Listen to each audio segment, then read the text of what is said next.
I finally found a way to get revenge on my abusive father. But I never thought there would be such consequences. I'm getting what some people might call revenge on my abusive dad. But honestly, it feels more like finally choosing myself after years of being treated like I didn't matter.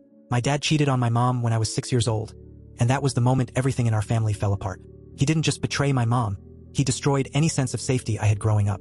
Not long after, he married the woman he cheated with, while my mom eventually rebuilt her life and found an amazing stepdad who treated me like his own child. Custody was technically split, but it was obvious to everyone that my mom's house was the place where I was actually wanted. When I started high school, my mom got a job abroad, and suddenly I was forced to live full-time with my dad. He acted like it was a burden from day one. Those years were the worst of my life.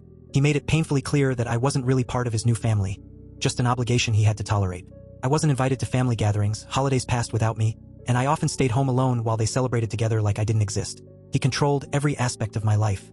I wasn't allowed to hang out with friends, couldn't leave the house without permission, and at one point he even paid a neighbor to watch me and report back if I did anything he didn't approve of. I felt like a prisoner in a house that was supposed to be my home. By the time I was 16, I finally snapped. After one especially awful argument, I told him I hated him and that living with him had made me hate my life. Instead of reflecting on his behavior for even a second, he called me spoiled and entitled, then told me to pack my things and get out. Just like that, I was homeless.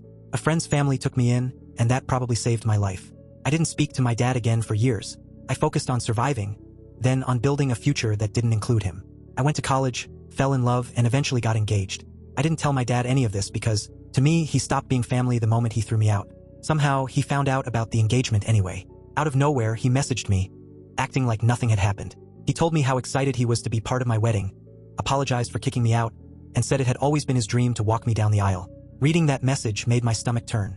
After everything he did, the years of neglect, control, and cruelty, he thought he deserved that moment. I told him the wedding would be family only, and that he wasn't included. Then I blocked him. My half-brother says our dad is devastated, but honestly, I don't feel guilty. He had years to be a parent and he chose not to. If this hurts him, it's nothing compared to what he put me through. For the first time, I'm choosing peace over pretending, and if that feels like revenge, so be it.